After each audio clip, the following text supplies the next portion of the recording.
निवेदन करेंगे, सारे दिन तुम बाकी के दिनों में जाओ, सारी समस्या का हल जम जम के बोलो जरा, एक लोटा जल। पर सावन के महीने में 2 लोटा।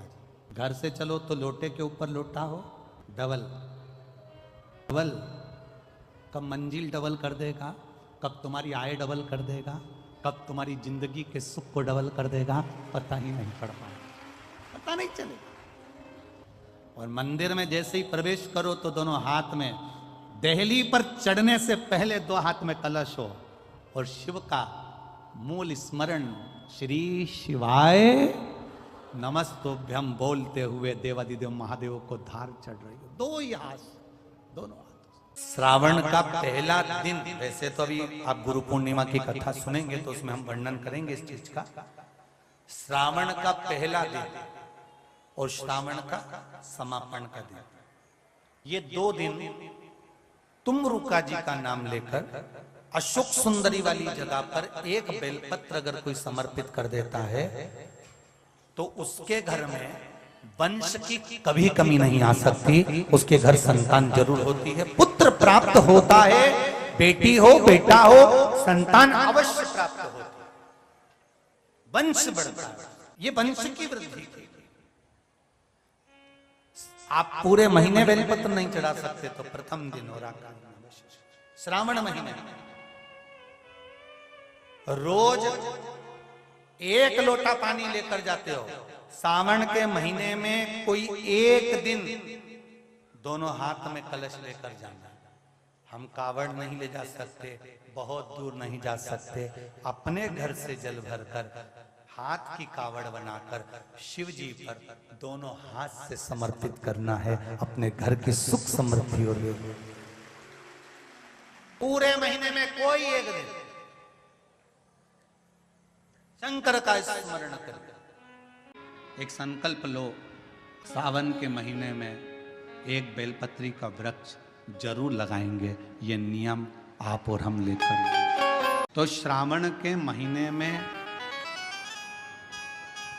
कोई भी एक नियम अवश्य धारण करो पूरे सावन, कि मैं शिव जी के मंदिर जाऊंगी या बेलपत्र को जल चढ़ाऊंगी या शंकर जी के मंदिर का दर्शन करूंगी या शिखर का दर्शन करूंगी या शिव जी के मंदिर में 1 चावल का दाना या 2 लोटा जल का स्मरण या बाबा देवादिदेव महादेव का मंत्र स्मरण करूंगी, प्रतिदिन अपने हाथ में 2 लोटा जल भरकर शिव को जल की धार लगाऊंगी।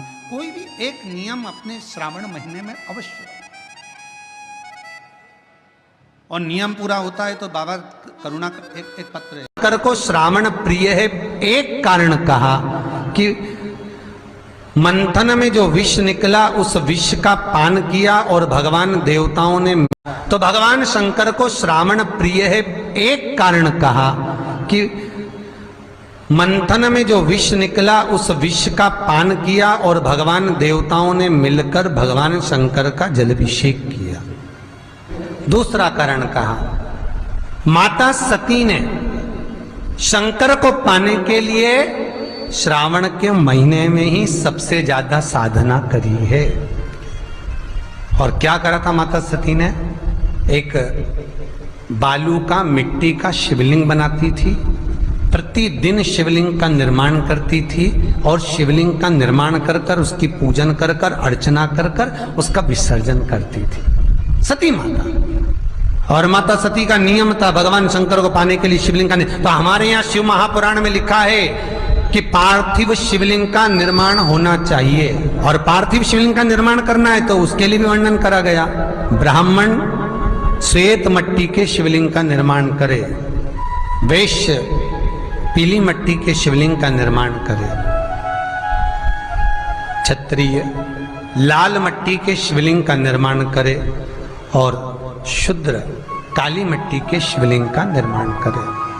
कितना बड़ा शिवलिंग बनाना चाहिए? अगर हम पार्थिव शिवलिंग का निर्माण कर रहे हैं या हमारे घर में हम कोई मूर्ति रख रहे हैं या हमारे घर में हम कोई मूर्ति को विराजमान कर रहे हैं, तो उस मूर्ति का भाव कितना बड़ा होना चाहिए? तो कहा, जमीन पर अपने हस्त कमल को रखकर अंगूठे को ऊंचा कर कर देख लो, बस इतनी बड़ी मूर्ति घर के अंदर होना चाहिए, चाहे वो लड्डू गोपाल की हो, चाहे वो दुर्गा भवानी की हो, चाहे वो राम जी की हो, शंकर जी की हो, कृष्ण की हो, जिसकी रखना हो, बस इतनी बड़ी मूर्ति घर के अंदर होना चाहिए। क्यों? इससे बड़ी अगर मूर्ति होती है तो जैसे मंदिर में सेवा होती है उतनी सेवा की उसको जरूरत पड़ती है, और अगर इससे छोटी मूर्ति होती है, जितनी छोटी होगी उतनी सेवा कम करना पड़ती है। तो मूर्ति जितनी छोटी होगी उतना सुख प्रदान करेगी, उतना सुख, उतना आनंद देगी। पर श्रावण के महीने में यदि आप रोज शिवलिंग नहीं बना सकते तो पूरे महीने में एक बार शंकर का शिवलिंग का, पार्थिव शिवलिंग का निर्माण करना चाहिए, जरूर करना चाहिए। और पार्थिव शिवलिंग का निर्माण कर कर उसकी आराधना, उसकी अर्चना, उसकी पूजन करना चाहिए। नमः शिवाय, ओम नमः शिवाय, ओम नमः शिवाय, नमः शिवाय। पार्थिव शिवलिंग का जब भी निर्माण करें, किसी थाली में या पात्र में, जिसमें भी आप निर्माण कर रहे हैं, उस पार्थिव शिवलिंग को बनाने से पहले उसके अंदर, पात्र के अंदर एक बेलपत्र रखे। बेलपत्र क्या, आपको कथा में कल कहा था, बेलपत्र का वृक्ष माता पार्वती के नयन अश्रु से प्रकट हुआ है, और रुद्राक्ष का वृक्ष शंकर भगवान के नयन अश्रु से प्रकट हुआ है। तो बेलपत्र रखकर फिर उसके ऊपर शिवलिंग का निर्माण करें, फिर उसके ऊपर शिवलिंग, उसका लाभ आनंदित होगा, उसका सुख आनंदित होगा, वो आनंद फल देने वाला होगा। कई लोग सीधे थाली में शिवलिंग बना देते हैं। माता पार्वती के हस्त कमल पर शिवलिंग का निर्माण है महाराज, हस्त कमल सुख देने के लिए। तो भगवान शंकर के शिवलिंग का निर्माण करें। माता सती ने भी किया, यही श्रावण के महीने में माता सती शंकर भगवान के शिवलिंग का निर्माण करती है, पूजन करती है, अर्चना करती है। फिर शाम के समय उस शिवलिंग को मस्तक पर स्पर्श कर कर जलाशय में, कुंड में, जल में, बावड़ी में, कुएं में, तालाब में उसका विसर्जन करती है मां। दूसरा कारण कहा, सती शंकर को इसी श्रावण में रिझाई थी, इसलिए शंकर को श्रावण अति प्रिय है। कि पहले आती है नवमी, फिर आवेगी एकादशी, देवसोनी। तो भंडारिया नवमी का मतलब क्या होता है? भंडारिया नवमी का स्मरण क्या होता है? अभी आपको कहा था 9 जगह पर बेलपत्र चढ़ती है। भंडारिया नवमी का मतलब ही यही है कि भगवान विष्णु सोने जाने से पहले नवमी तिथि के दिन 9 बेलपत्र भगवान शंकर को समर्पित कर कर भगवान शिव के मंदिर में बैठकर भगवान शंकर की आराधना कर कर भगवान विष्णु लक्ष्मी जी के साथ अपनी सृष्टि का कार्यभार 4 महीने के लिए शंकर जी को सौंप देते हैं भंडारिया नवमी के दिन। और एकादशी के दिन से, देवसोनी एकादशी के दिन जब भगवान सोते हैं, उस दिन से भगवान शंकर पूरे कार्यभार को देखते हैं, पूरे कार्यभार। जब कार्यभार सौंपा गया, भगवान शंकर सृष्टि का संचालन करने लगे, तब ब्रह्मा और विष्णु ने आकर शंकर जी की आराधना यही श्रावण के महीने में करी थी कि आपने पूरा कार्य अच्छे से संभाला, इसलिए शंकर को श्रावण अति प्रिय है। यह तीसरा कारण है शंकर को श्रावण प्रियता का। अब शिव महापुराण की कथा करिए कि शंकर को श्रावण प्रिय चौथा कारण वर्णन करा कि ये कारण भगवान शंकर की आराधना माता पार्वती ने बाल्यपन से करी, खूब करी, खूब दिल से करी। ये कहते हैं कि अगर 1 लाख बेलपत्र समर्पित कर रहे हो और तुम्हारे पास में अगर वो बेलपत्र नहीं है तो तुम 1 लाख मत चढ़ाओ, आप तो 1 बेलपत्र, परंतु वो बेलपत्र भी पूर्ण तरह से साफ, सुंदर, सुरक्षित, खंडित ना हो, वो मुझे समर्पित करो। 1 चावल का दाना चढ़ाओ पर वो खंडित ना हो, 1 फल चढ़ाओ वो खंडित ना हो, 1 पुष्प चढ़ाओ वो खंडित ना हो। शिव कहते हैं मेरे हाथों से मेरा पुत्र खंडित हो गया था, उस दिन से मैंने वचन दिया है माता पार्वती को कि खंडित वस्तु स्वीकार नहीं करूंगा। और ना खंडित दूंगा।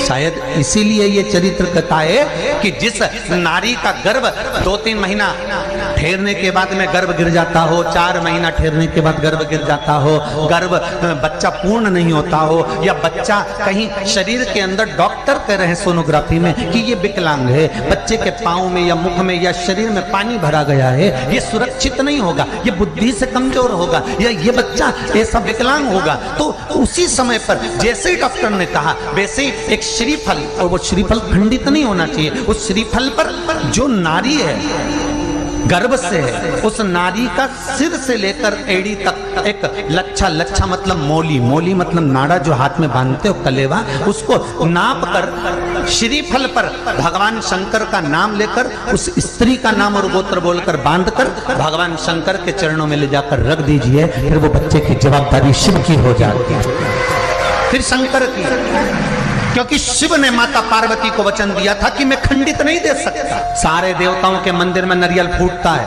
हनुमान जी के मंदिर में नारियल फूटता है, राम जी के मंदिर में नारियल फूटता है, देवी जी के मंदिर में नारियल फोड़ा जाता है, पर शंकर जी के मंदिर में नारियल नहीं फोड़ा जाता। आखा की आखा दिया जाता है कि पूर्ण दीजिए, बेलपत्र पूर्ण दीजिए, फल पूर्ण दीजिए, एक चावल का दाना भी दे रहे हो तो पूर्ण दीजिए। उसमें एक और अच्छी बात है, बहुत ध्यान लगाकर सुनिएगा जरा। जितने आस्था चैनल पर सुन रहे हो, यूट्यूब पर सुन रहे हो, फेसबुक पर सुन रहे हो, या इस पंडाल में श्रवण कर रहे हो, बहुत सावधानी से ध्यान दीजिएगा।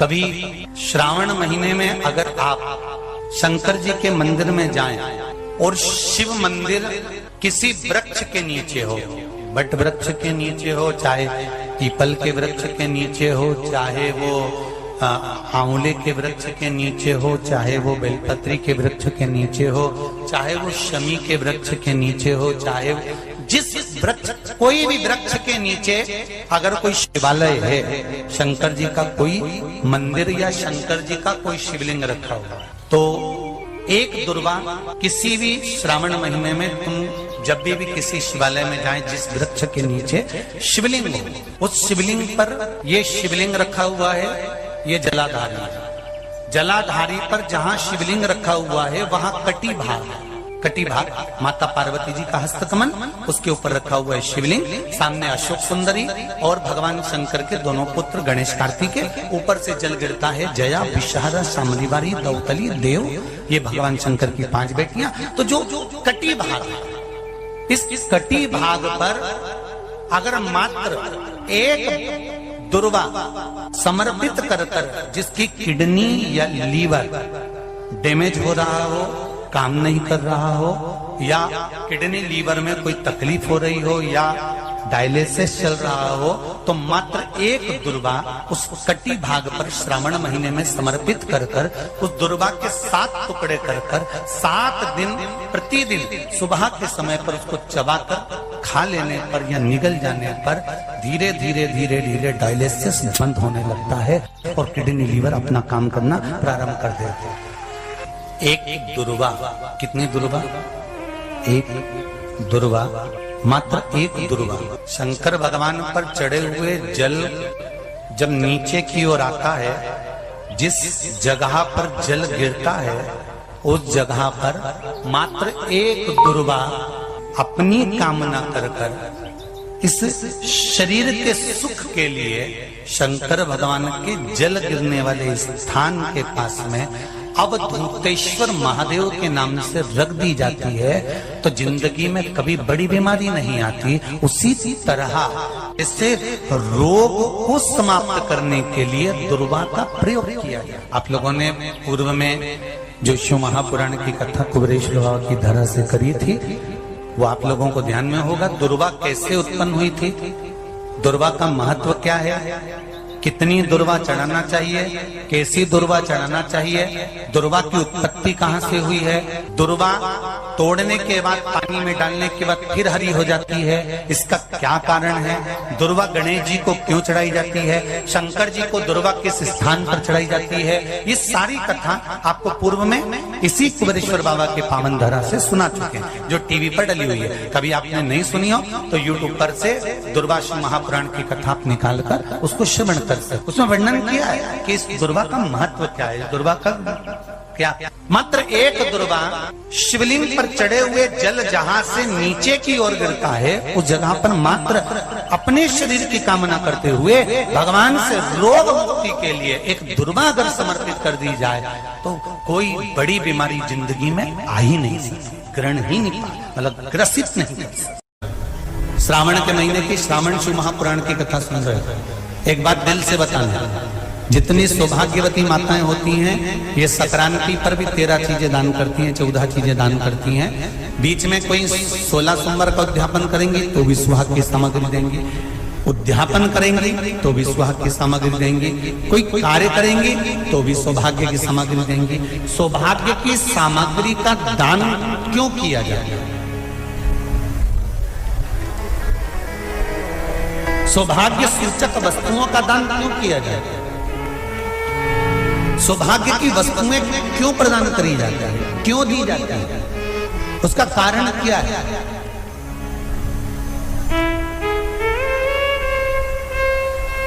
क्यों देते हैं? महाराज, भारत की भूमि की सौभाग्यवती माताओं का एक मन की अभिलाषा रहती है, भारत की भूमि की माताओं की एक अभिलाषा रहती है कि जब उसके प्राण छूटे तो अखंड सौभाग्य धारण करके पति के कंधे पर और पुत्र के कंधे पर शमशान पर।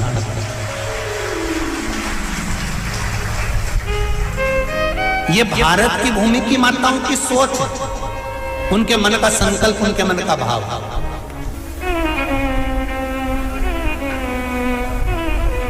क्यों देते हैं चूड़ी का दान, क्यों देते हैं बिंदी का दान, क्यों देते हैं अखंड सौभाग्य का दान? किस महाराज?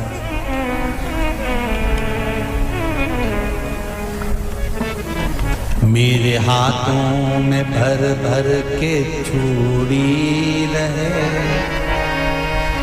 मेरे हाथों में भर भर के चूड़ी और मैया कोई कामना, मेरे मस्तक पे चमकती चूनर रहे, मेरे मस्तक पे चमकती चूनर रहे और मैया कोई कामना, मेरी मांगों में भर भर के सिंदूर रहे, मेरी मांगों में भर भर के सिंदूर रहे और मैया कोई कामना नहीं, मेरे पाँव में बिछुड़ी का जोड़ा रहे, एक बिछुड़ी नहीं, कितनी? 2, 3, 4, 5, एक एक पाँव में जोड़े से बिछुड़ी होना चाहिए, केवल एक नहीं, सिंगल नहीं। वो तो आजकल का फैशन हो गया महाराज, जो केवल एक बिछुड़ी धारण कर लो उसी में फैशन दिखे। श्रावण की शिव महापुराण की कथा कहती है, जब बेटी को विदा करा जाता है और पहली बार बेटी के पांव में जब बिछुड़ी डाली जाती है तो वो बिछुड़ी भी अलग अलग नहीं होती, उस बिछुड़ी के जोड़ को चेन से एक दूसरे से बंधा हुआ होता। बोला सही है कि गलत? जितने आस्था चैनल पर कथा सुन रहे हैं, जितने फेसबुक पर सुन रहे हैं, यूट्यूब पर सुन रहे हैं, सुन लेना कि मेरे भारत की माताओं का जब पाणी ग्रहण संस्कार किसी बेटी का होता है, उसके पांव में जब पहली बार बिछुड़ा पिनाया जाता है, बिछुड़ी पिनाई जाती है, तो वो बिछुड़ी भी एक दूसरे से बंधी हुई होती है, चेन से बंधी हुई होती है। उसको अलग अलग वाली बिछुड़ी शादी के मंडप में नहीं पहनाई जाती। क्यों? जैसे ये बिछुड़ी एक दूसरे से पांव में बंधी हुई है, तुम्हारी जिंदगी अंतिम श्वास तक ऐसी ही बंधी हुई है, यही वर्णन है। वो तो अब माताओं ने थोड़ा सा फैशन चेंज कर दिया, अब पाँव में ज्यादा बिछुड़ी नहीं पहनती, गड़ती है, चुभती है, एक भी चूड़ी धारण नहीं। महाराज पर नहीं, बिछुड़ी भी दो हो, जोड़े से। हमारी माताएं, भारत की भूमि की जो माताएं हैं, ये चूड़ी भी हाथ में पहनती है तो जोड़े से पहनती है। बोलो जैसा सही है कि गलत है? एक अकेली चूड़ी माताएं हाथ में धारण नहीं करती हैं। अगर भारत की भूमि की संस्कारित माताएं हैं और भारत की भूमि की सभ्यता और संस्कृति को जानती है तो अकेली चूड़ी नहीं, जोड़े की चूड़ी पहनेगी। 2 चूड़ा डालेगी, 4 डालेगी, 12 डालेगी, पर सिंगल नहीं, अकेले। श्रावण के महीने की शिव महापुराण की कथा, जिसका नाम है श्रावण शिव महापुराण की कथा, ये कहती है कि पार्वती जी ने और गंगा जी ने ये चतुर्मास में जितना सौभाग्य का दान दिया है, उनके बराबर दुनिया का कोई व्यक्ति इतना सौभाग्य का दान नहीं दे सकता जो माता गंगा और पार्वती दोनों दान दे रहे हैं।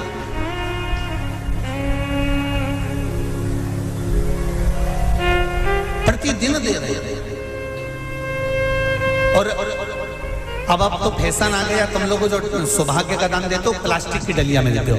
पर एक एक पुराण को उठाकर देख लेना, एक एक उद्यापन को उठाकर देख लेना। जितनी तुम कथा तुम्हारे घर में छोटी छोटी कथाओं की पोथियां पड़ी हो, उनको उठाकर देख लेना। उसमें नहीं लिखा कि प्लास्टिक की डलिया में सौभाग्य की वस्तु का दान दिया जाता है। उसमें लिखा है बांस की पिटारी में, बांस की डलिया में सौभाग्य की वस्तुओं का दान दिया जाता है। क्यों? क्योंकि बांस वंश की वृद्धि करता है, बांस सौभाग्य की वृद्धि करता है, और बांस अखंड सौभाग्य। जैसे बांस का पौधा बढ़ते चले जाता है, बढ़ते चले जाता है, उसी तरह बांस की डलिया में जब दान दिया जाता है, बांस की टोकनी में जब दान दिया जाता है, तो ये भाव रखा जाता है कि तुम्हारा सौभाग्य ऐसे ही बढ़ता रहे। पर अब थोड़ा सा फैशन चेंज हो गया तो प्लास्टिक की डलिया, पर प्लास्टिक की नहीं। तो गंगा मैया और पार्वती मैया चतुर्मास के अंतर्गत जो त्योहार पड़ता है, चतुर्मास के अंतर्गत जो व्रत पड़ते हैं, ये किसी दूसरे के नहीं है। तीज का व्रत माता पार्वती का, छठ का व्रत माता पार्वती का, चतुर्थी का व्रत माता पार्वती का, ये सारे व्रतों की शुरुआत गंगा और पार्वती ने अपने बल से। और फिर निवेदन करूंगा, सावन का महीना लगते से ही मेरी जीजियों से निवेदन है, 1 लोटा जल नहीं, कितना? 2 लोटा जल, दोनों हाथ में भरा हुआ।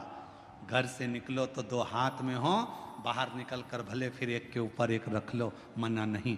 पर शंकर के मंदिर में जब पहुंचो, दोनों हाथ में जल हो और शिव जी के ऊपर दोनों धार एक साथ, बाबा के धार जल की 2 एक साथ लगना चाहिए और शिव जी से अपने मन की प्रार्थना करना चाहिए। शिव स्वीकार करें। पंच पुष्प में पहले नंबर का पुष्प है पारिजात का पुष्प, दूसरे नंबर का पुष्प है, बोलते जाओ ले लिए, कनेर का पुष्प, तीसरे नंबर पर पुष्प है शमी का पुष्प, चौथे नंबर पर पुष्प है मंदार आकड़े का पुष्प, और 5वें नंबर पर जो पुष्प है वो है धतूरे का पुष्प। अब इन पुष्पों के अलावा भी कई पुष्प देव अधिदेव महादेव को चढ़ते हैं, उनका एक अलग अलग नियम है। पर पंच पुष्प जो श्रावण में, अगर मान लो 1 दिन आपका निकल भी गया, 2 दिन आपके छूट भी गए, कोई दिक्कत की बात नहीं। जो पेड़ तुम्हारे यहाँ लगा हो, जो पौधा तुम्हारे यहाँ लगा हो, जो वृक्ष तुम्हारे यहाँ लगा हो, जो क्यारा तुम्हारे यहाँ हो, कुंडी तुम्हारे यहाँ हो, उसी की मिट्टी को, उसी के पेड़ के नीचे, उसी पौधे के नीचे, उस मिट्टी को थोड़ा सा हाथ से उसको उठाकर एक लिंग की आकृति बना लें। उसमें जलाधारी बनाने की जरूरत नहीं, केवल लिंग की आकृति बनाकर उसी की पूजन वहीं कर कर, पानी चढ़ाकर 15 से 20 मिनट बाद अपना काम करने के बाद उसी को उसी मिट्टी में विसर्जन कर दें, अपनी कामना कर कर। देव अधिदेव महादेव 2 महीने के बाद क्या देगा ये वही जान सकता है। वो क्या प्रदान करेगा ये उसके ऊपर।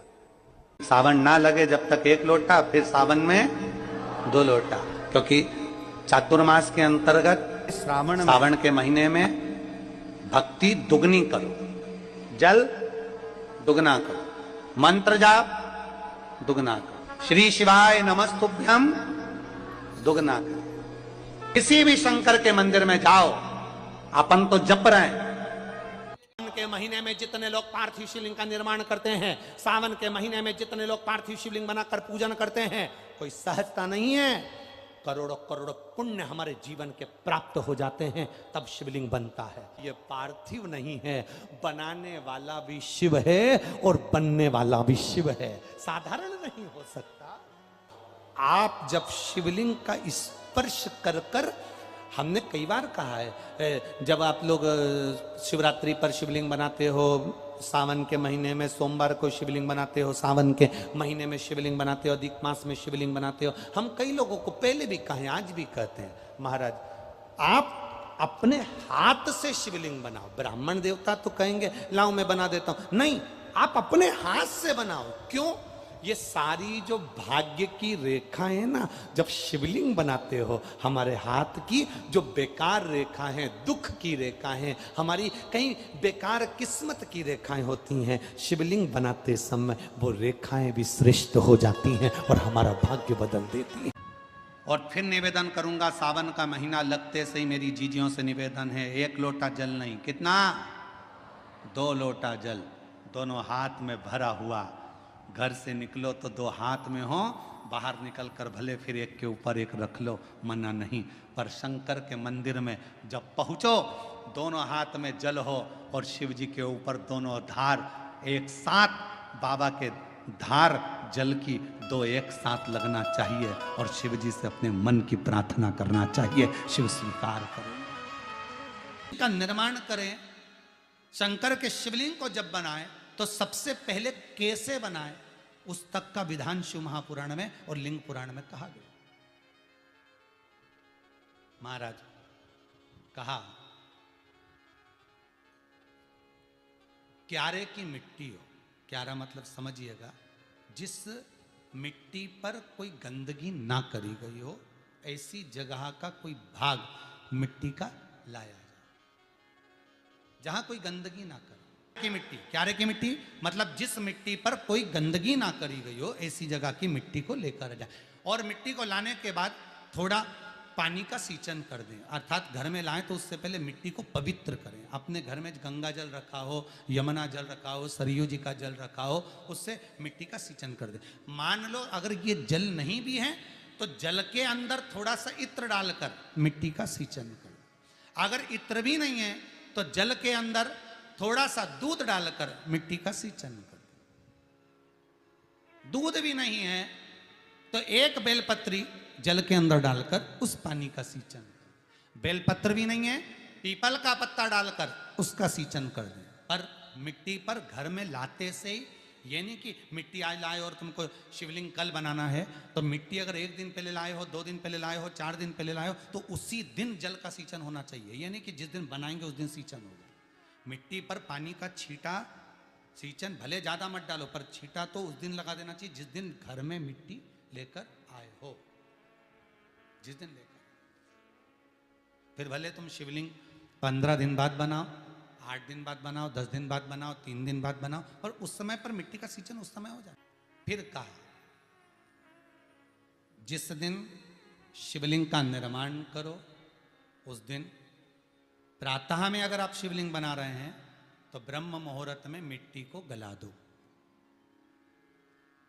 किस पानी से गलाना है उसका भी प्रमाण, उसका भी शास्त्र वर्णन करा। किस जल से गलाया जाए, शिव महापुराण की कथा कहती है, अगर आपको आज शिवलिंग का निर्माण करना है, शाम को आप शिवलिंग का निर्माण कर रहे हो, तो अपने पानी का जो मटका होता है, हंडा होता है, रसोई घर में जहां पानी भर कर रखते हो, उसके नजदीक में 1 कलश जिसमें अलग से ताजा जल भरा जाए और उस पर प्लेट ढकी हो और उस पर 1 चावल का दाना रखा हो, उस जल को लेकर आओ। थोड़ी देर रखा रहे, आधा घंटा, 2 घंटा, 3 घंटा, 15 मिनट, 20 मिनट, पर वो पानी वहां रखा होना चाहिए। रसोई घर में अन्नपूर्णा का निवास होता है, परिंदे के पास पितरों का निवास होता है। अन्नपूर्णा पितृ सब रसोई घर के भीतर विराजमान होते हैं। शास्त्र कहता है 33 कौटि देवता एक समय के लिए, एक क्षण के लिए हमारे रसोई घर में प्रवेश करते हैं। इसलिए रसोई घर को तुम पूरे घर को स्वच्छ रखो ना रखो, पूरे घर को तुम साफ रखो ना रखो, पर रसोई घर एकदम क्लीन होना चाहिए। पहला क्रम है पार्थिव शिवलिंग का निर्माण। सावन के महीने में अगर आप शिवलिंग बनाते हैं, सोमवार को शिवलिंग बनाते हैं, तो नियम ध्यान रखिएगा महाराज, लिंग पुराण से है ये, इसका नियम ध्यान रखिए। क्या करना है, मिट्टी को लाना है, जल का छींटा देना, छींटा जरूर देना, घर में लेकर आए और जल का छींटा होना जरूरी है। 2 दिन तक 3 दिन तक मिट्टी रखी हुई है और उसके बाद अगर आपने पानी का छींटा नहीं दिया है और आपने डायरेक्ट मिट्टी को गला दिया और उसके बाद बनाया, तो उसका कोई प्रमाण नहीं। जल का छींटा अवश्य, फिर उसको रख दें। 15 दिन बाद बनाओ, 4 दिन बाद बनाओ, 3 दिन बाद बनाओ, 2 दिन बाद बनाओ। शिवलिंग जब बनाओ तब उस मिट्टी को, जो कलश आपने रसोई घर में रखा है चावल का दाना रखकर प्लेट के ऊपर, अर्थात उस कलश का जल उस मिट्टी में थोड़ा सा डालिए। क्यों डाला जाता है उसका भी भाव वर्णन किया है। अब भविष्य पुराण, स्कंद पुराण और अग्नि पुराण, इन तीनों से ले लिया गया, वर्णन किया गया। जब उस कलश का जल हम डालते हैं तो उस कलश में पितरों का भाव आ जाता है, अन्नपूर्णा का भाव आ जाता है, घर में लक्ष्मी का भाव आ जाता है, संपदा का भाव आ जाता है। पूरे 24 घंटे के अंदर एक क्षण के लिए रसोई घर में 33 कोटि देवता आते हैं, तो वो देवता का सारा भाव उस कलश के अंदर आ जाता है। और वो जल जब हम उस मिट्टी में मिलाते हैं तो गंगा, यमुना, सरयू, सरस्वती, ये 33 कोटि देवता में, तो इन सब का आनंद उस जल में आ जाता है। और वो जल जब हम मिट्टी में मिलाते हैं तो मिट्टी पवित्र हो जाती है, स्वयं कैलाश अधिपति को स्वीकार करने के लायक हो जाती है, निर्मित करने के लायक हो जाती है। शिवलिंग का निर्माण। अब शिवलिंग का निर्माण कैसे करना, मिट्टी में गला दिया पानी में। सबसे पहले शिवलिंग बनाने से पहले पात्र जो होता है उसके नीचे एक बेलपत्र रखी जाती है। क्या रखना है, एक बेलपत्र। शंकर को झेलने के लिए कोई साधारण नहीं है पात्र जिस पे झेला जाए। स्वयं गंगा शिव की जटा में और आप शंकर के शिवलिंग का निर्माण कर रहे हो, कोई साधारण नहीं हो सकता। स्वयं आप विदेश्वर संहिता के अंतर्गत पढ़े कि ब्रह्मा और विष्णु, ब्रह्मा ऊपर जा रहे हैं, भगवान विष्णु नीचे जा रहे हैं, तो पता नहीं कर पा रहे कि यहां चरण कहां पर और शीश कहां पर है, उसको जान ही नहीं पा रहे।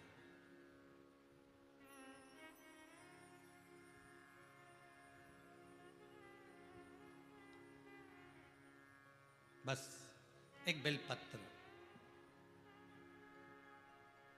साधारण भाव में, बेलपत्र भी सीधा भाग, और इस बेलपत्र की जो डंडी है वो उत्तर दिशा में रखना है थाली के अंतर्गत। जब आप शिवलिंग का निर्माण करें उत्तर, इसके ऊपर जो गलाई हुई मिट्टी है वो डाल दीजिए।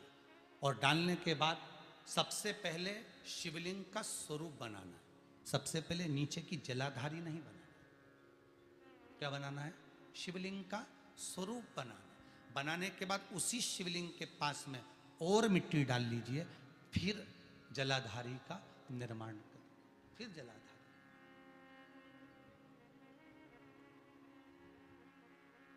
शिवलिंग जलाधारी निर्मित हो गई। शंकर जी का संपूर्ण परिवार शिवलिंग में रहता है, आपको पहले भी कहा। भगवान भूत अधिपति भूतेश्वर भगवान शिव का संपूर्ण परिवार शिवलिंग में, पहले भी कथा में कहा, आज फिर आपको वर्णन कर देते हैं। जैसे ये जलाधारी है गोल, ये चरण है, ये शिवलिंग है। ये जो गोल भाग है जहां पर भगवान शंकर का शिवलिंग रखा है, ये पार्वती जी का हस्त कमल है।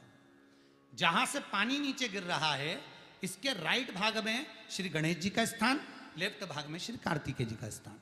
बीच में जो एक मोटी सी लाइन होती है जलाधारी में है, वो पार्वती जी के सुंदर पुत्री अशोक सुंदरी का स्थान।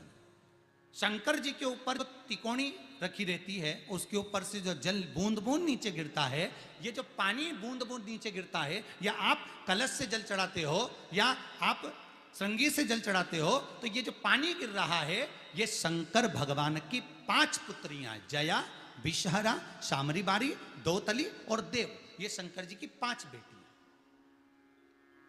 5 पुत्री।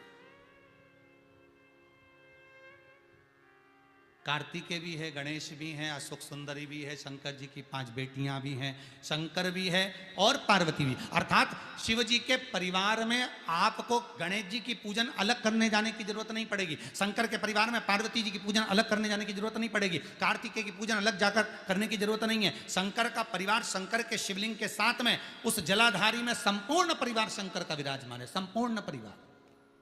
एक बार साथ में समझें वापिस निर्माण को, शिवलिंग के निर्माण को। मिट्टी लाए, स्वच्छ जगह की, जल का छींटा दिया, रखा। जब शिवलिंग बनाया तो एक कलश पानी पहले से 2 घंटा, आधा घंटा, 15 मिनट, 20 मिनट पहले उसको रख दिया। उसी पानी से उसको गीला करा। गीला करने के बाद उसका निर्माण सबसे पहले बेलपत्री, बेलपत्री के ऊपर मिट्टी, मिट्टी के ऊपर रखकर शिवलिंग का निर्माण, फिर जलाधारी का निर्माण, जलाधारी का निर्माण और शिवलिंग का निर्माण पूर्ण होने के बाद में फिर बाबा का सुंदर भाव से आप श्रृंगार करें, अभिषेक करें, पूजन करें। और एक बात याद रखना, पार्थिव शिवलिंग का अगर निर्माण करा है तो आपको वो पार्थिव शिवलिंग को रात्रि होने से पहले विसर्जन होना जरूरी है। हाँ, अगर कोई भी शिवरात्रि का दिन है तो फिर आप पूरी रात रख सकते हो। हरतालिका तीज का दिन है, पूरी रात रख सकते हो। बड़ी तीज है, छोटी तीज है, आप शिवलिंग बनाए हो तो आप पूरी रात रख सकते हो। विशेष कोई उत्सव है, श्रावण का महीना है, पूरी रात रख सकते हो। पर बाकी के समय अगर आप शिवलिंग का निर्माण करें तो उसको सूर्यास्त होने के पहले आप उसको नदी में, जल में, जलाशय में विसर्जन करें। बहुत ध्यान दीजिएगा, विसर्जन करते समय जब आप विसर्जन करें, पानी में अपने पात्र को, शिवलिंग को जब छोड़ें, उस समय पर ध्यान दीजिएगा कि शिवलिंग की जो जल की धार है, जिसका उत्तर की ओर जो जल की धार होती है, विसर्जन करते समय वो जल की धार अर्थात वो उत्तर का भाग हमारी ओर होना चाहिए और थाली इस तरह से पकड़ें कि वो भाग हमको जब डालें तो वो भाग हमको दिखे, थोड़ा सा नजर आए पानी में डालते समय। और जब वो थोड़ा भाग दिखता रहे और जिस लिए आपने शिवलिंग बनाया, जिस कामना से आपने शिवलिंग बनाया है, वो कामना उस भाग को पानी में देखते देखते बोल दीजिए, वो कामना पूर्ण हो जाती है। इसको कहते हैं पार्थिव शिवलिंग का निर्माण करना और उसकी आराधना। ऐसा सावन की शिवरात्रि में या सावन के सोमवार में ऐसा क्या रहता है?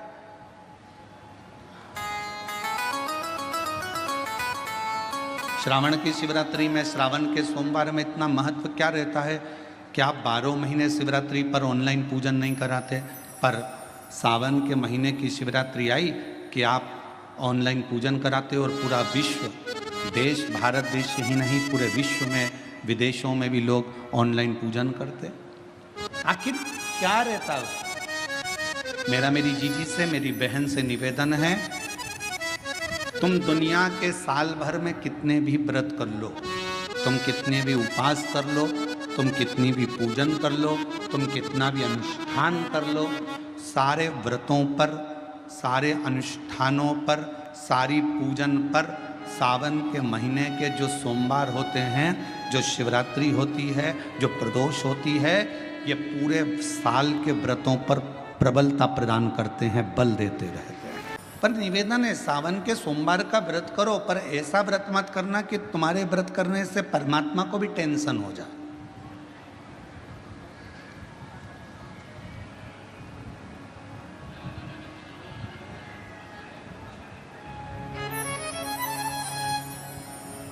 कई माताएं व्रत कर लेती हैं, मेरा सावन का महीने में व्रत है, पूरा 1 महीना व्रत करूंगी, 1 लौंग खाऊंगी, 1 गिलास दूध लूंगी, इसके सिवाय कुछ नहीं लूंगी, 1 फल खाऊंगी, इसके सिवाय कुछ नहीं। बहू बेचारी बोल रही, मम्मी शुगर ऊपर नीचे हो जाएगी,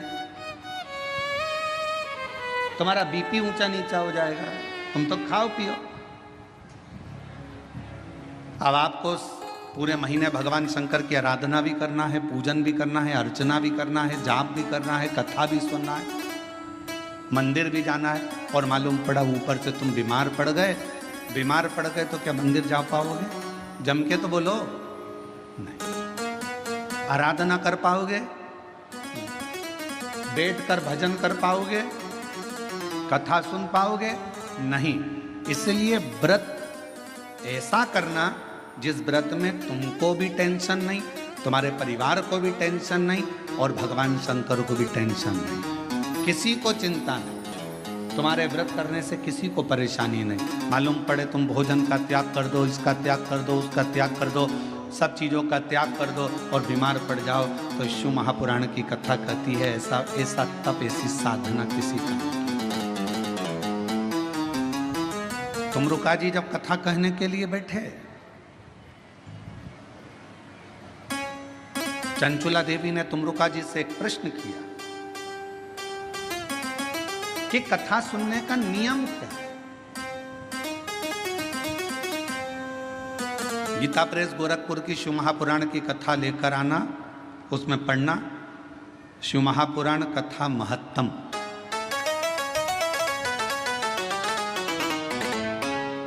कथा को सुनने का नियम क्या है, यह भागवत में भी पूछा गया। परीक्षित ने सुखदेव जी महाराज से पूछा था कथा सुनने का नियम क्या है। शिव पुराण में चंचुला देवी तुमरुका जी से पूछ रही हैं कि कथा सुनने का नियम क्या है, क्या नियम है कथा सुनने का। तो कहा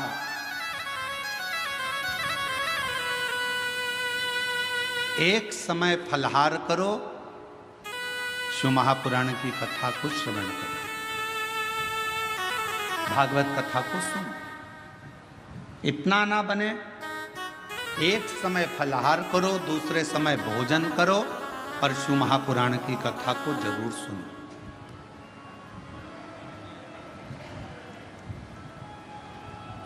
और इतने में भी काम ना चले तो शिव महापुराण की कथा में तुमरुका जी ने चंचुला देवी से कहा दोनों समय भोजन करो, पर शिव महापुराण की कथा जम के बोलो, सुनो नहीं जरूर सुनो।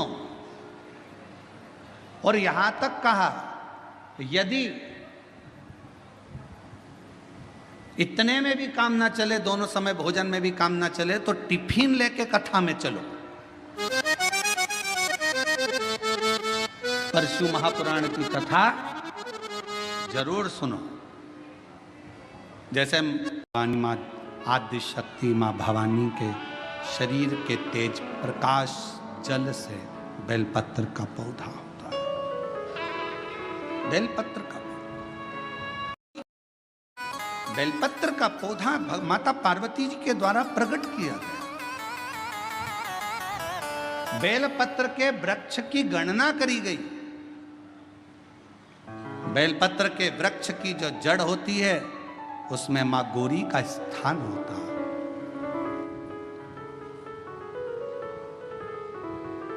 बेलपत्र की जड़ में महागौरी है, बेलपत्र के तने में माहेश्वरी है, बेलपत्र के शाखाओं में दक्षिणायनी माता है, बेलपत्र की पत्ती में मां पार्वती है, बेलपत्र के फल में मां कात्यायनी है, और बेलपत्र के उस सुंदर आनंदमय फूल में उस फूल के अंदर मां गौरी विराजमान है। ऐसा पूरा बेलपत्र के वृक्ष की गणना करी गई। चाहे शाखा हो जड़ हो, बेलपत्र के पूजन का कितना भी एक पत्र आया है, अच्छा है देखिए, जिसके नीचे बैठकर यदि कोई अनुष्ठान, कोई तप, कोई साधना, कोई व्रत, कोई उपास किया जाए, उसका 1000 लाख गुना फल है। शिव की एक अविरल भक्ति।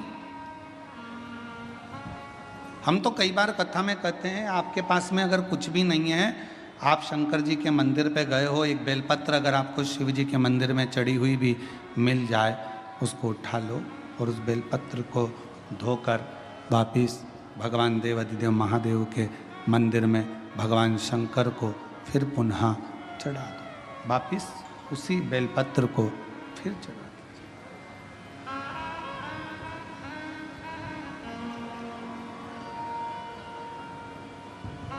और कई बार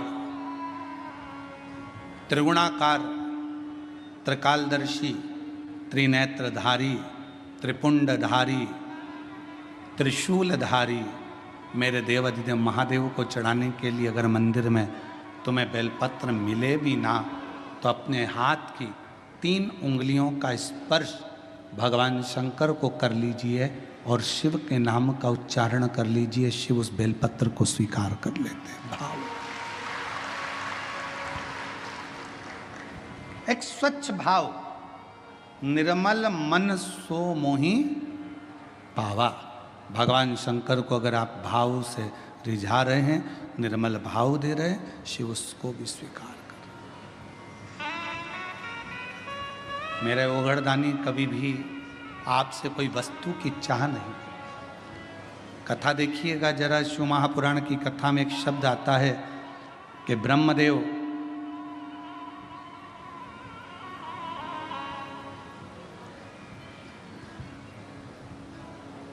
भगवान नारायण के सामने जाकर कहते हैं कि मैं शिव को नहीं स्मरण करता।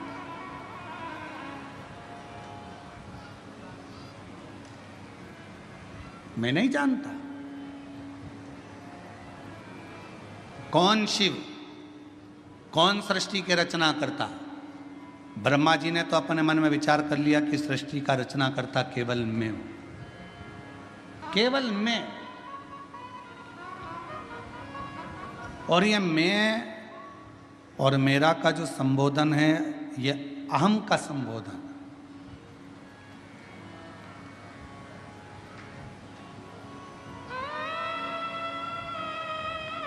महाराज, हाथ की लकीरें भले आपके हाथ की मुट्ठी में बंद हो, हाथ की लकीरें भले आपके हाथ की मुट्ठी में बंद हो, पर मुट्ठी में ये लकीरें बंद कर सकते हो पर काबू नहीं कर सकते। आपके हाथ की लकीरों में जो लिखा है वो काबू में तो केवल एक देवाधिदेव महादेव ही कर सकता है, उसके सिवा कोई नहीं कर सकता। कोई